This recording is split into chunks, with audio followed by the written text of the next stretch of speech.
everybody, Matt the Man here. Hope you're doing well.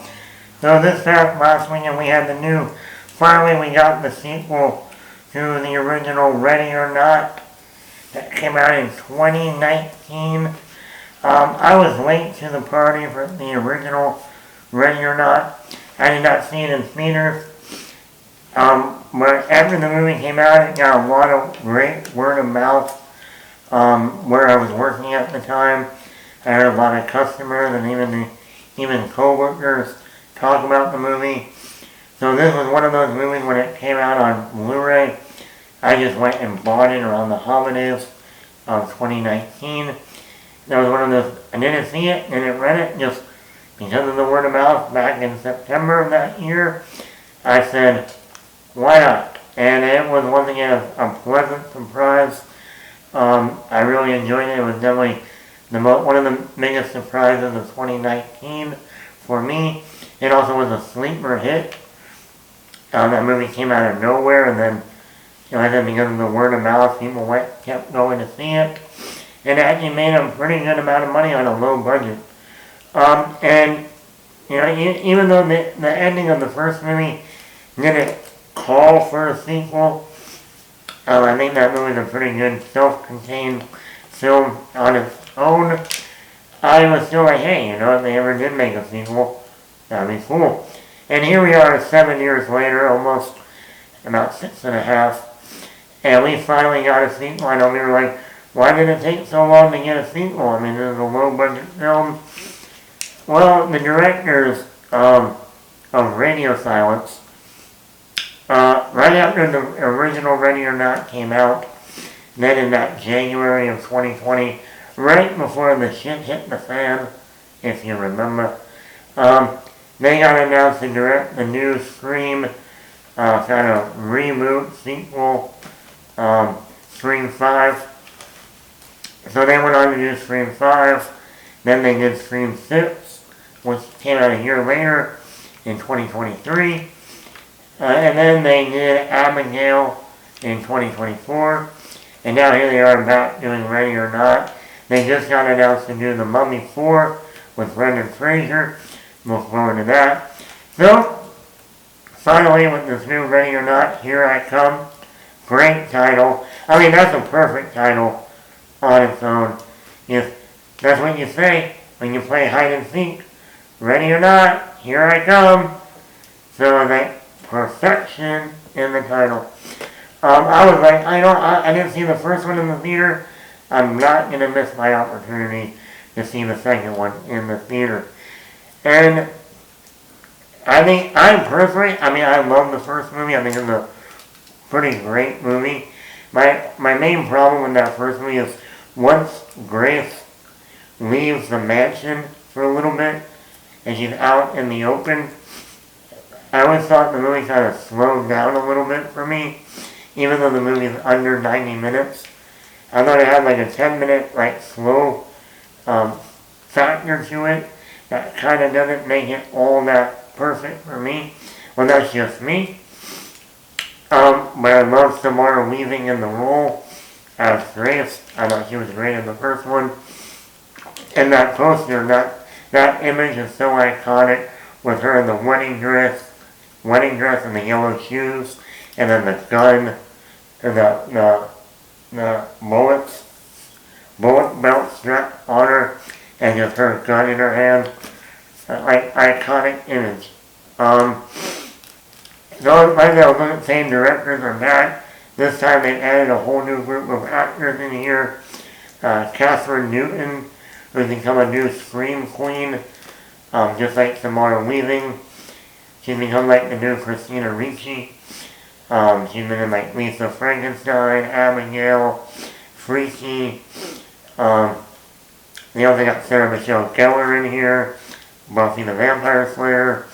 They got Elijah Wood in here. They got David Cronenberg, the director of movies like The Fly. They got the mayor from The Dark Knight in here.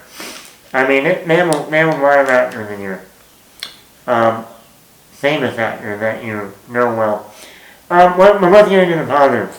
Samara Weaving is great, once again, as Grace. Even though it's been almost 7 years, you really can't tell. And she's just back in it, just like it was yesterday. She's still wearing the iconic wedding dress, all bloodied up. Her dynamic with her sister this time around, played by Kathryn Newton, is great. They have great back and forth banter. They argue a lot like siblings do. Their chemistry is great.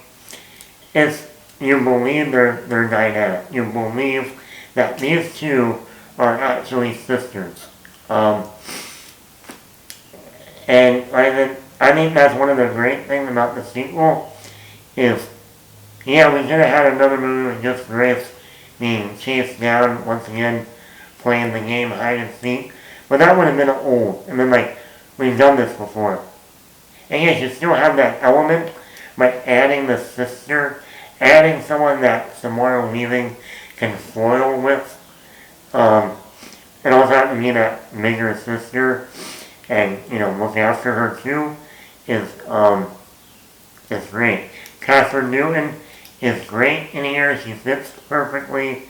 Like I said, you buy her as a sister, but you also, she can be a tough person too. She's not like the whiny sister that, oh, I can't do anything, help me, help me. No, she gets in there, she fights, she battles the people trying to kill her too. And like I said, their dynamic as sisters is great.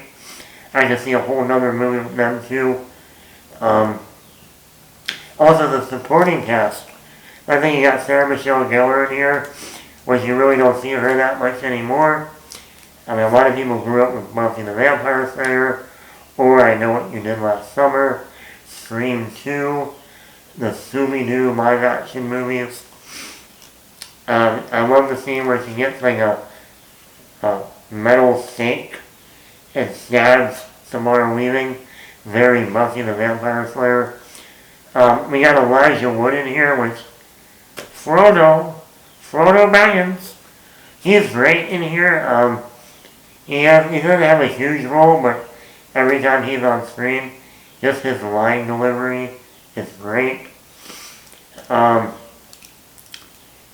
I like Sarah Michelle Gellar has a brother in this movie, so it's interesting to see that dynamic between the two sisters who are our protagonists, Samara Weaving and Kathryn Newton, and then you got the antagonist, or one of the groups, Sarah Michelle Gellar and her brother, and their dynamic as siblings.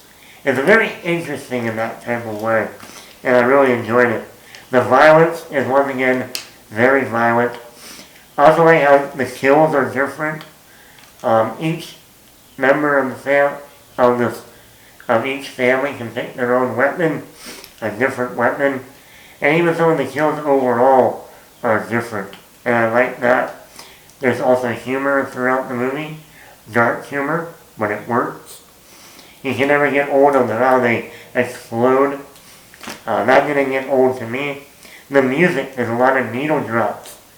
Will You Still Love Me Tomorrow is one of them, and Total Eclipse of the Heart. Both moments are great. The Total Eclipse of the Heart moment reminded me of The Strangers Pray at Night during the pool scene. And I mean, somehow now they've had Total Eclipse of the Heart in 2 different horror movies, and they're both one of the best scenes in each of the films. Cinematography. Great cinematography in this movie, especially in the third act. Really well done. I loved how they expanded the world, the lore in this movie. We got a lot of it in the first movie, Mr. LeBeau, and, these games that they play. Each time someone in the family is getting married, they pick a game as a sacrifice. And when this one goes even further, like there's multiple families, and also, children, and what happens with them, If someone in the family gets killed during the game, then someone else in the family has to step up and go fight, go hunt down, Graves. Also, how much this family, this cult, if you will, how much they have on the whole entire world. Very much that people think in our world, like there's a cult out there that is, pulling the strings, the puppets, if you will. And it really reminded me of John Wick 2. Not only that this movie starts right where the last movie left off, where they literally show that entire ending scene of Grace sitting down with the cigarette in her mouth and the mansion burning behind her. When they play that entire scene out again, and it just continues.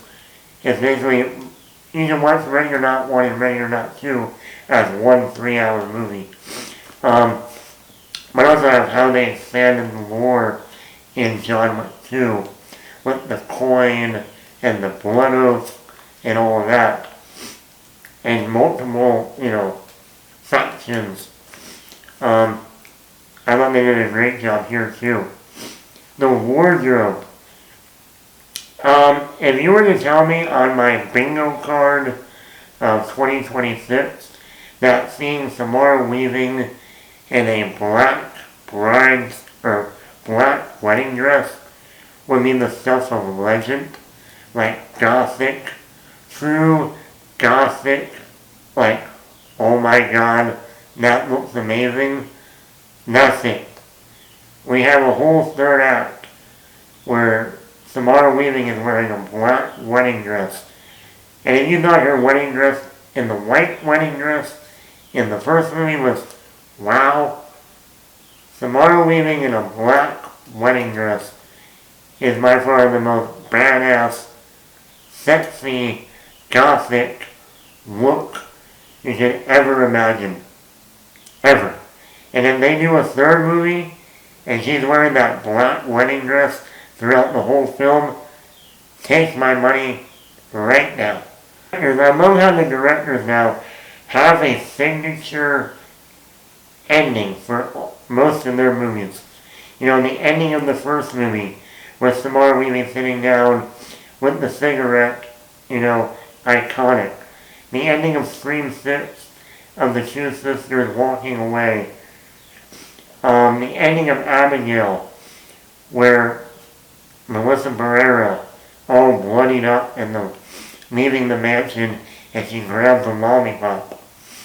People were like, oh, that's just out of Ready or Not, but it's a lollipop instead of a cigarette.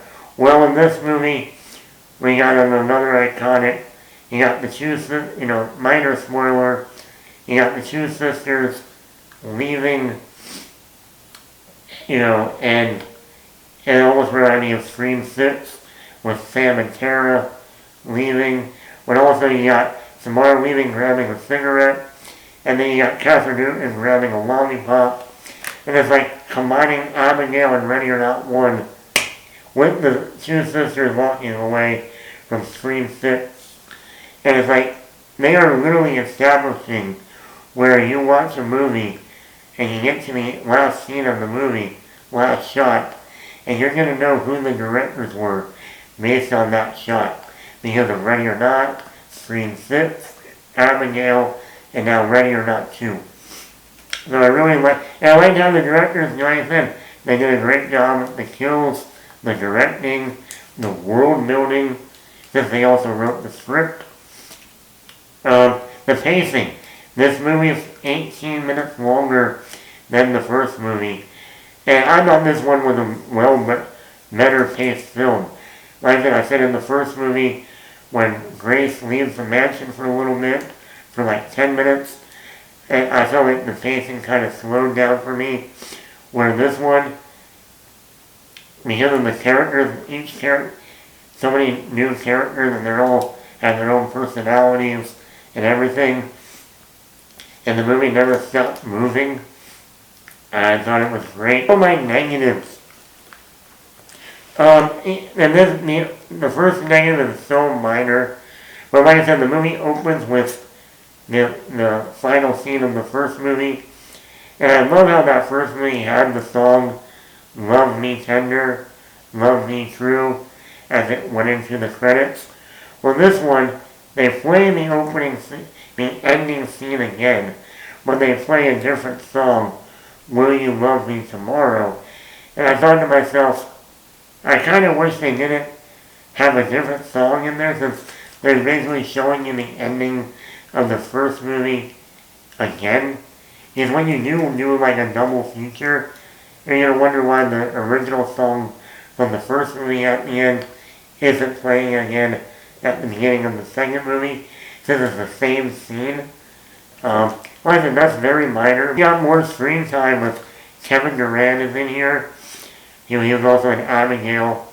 Even Elijah Wood, I wish we got more of Elijah Wood. And David Cronenberg. Those three have the least amount of screen time. And I wish we got more screen time with them. Also, one of the people in this movie is the father who's going after Grace has a daughter. And the daughter was the ex-fiance of Alex, the guy in the first movie who was going to marry Grace. So they brought the ex-fiance in here, and she's wearing a white wedding dress. And I thought that was interesting. I thought this is very interesting. They have a great fight in the middle of the third movie, in the middle of the film. But I was kind of hoping for them to have a showdown in the third act, in the climax.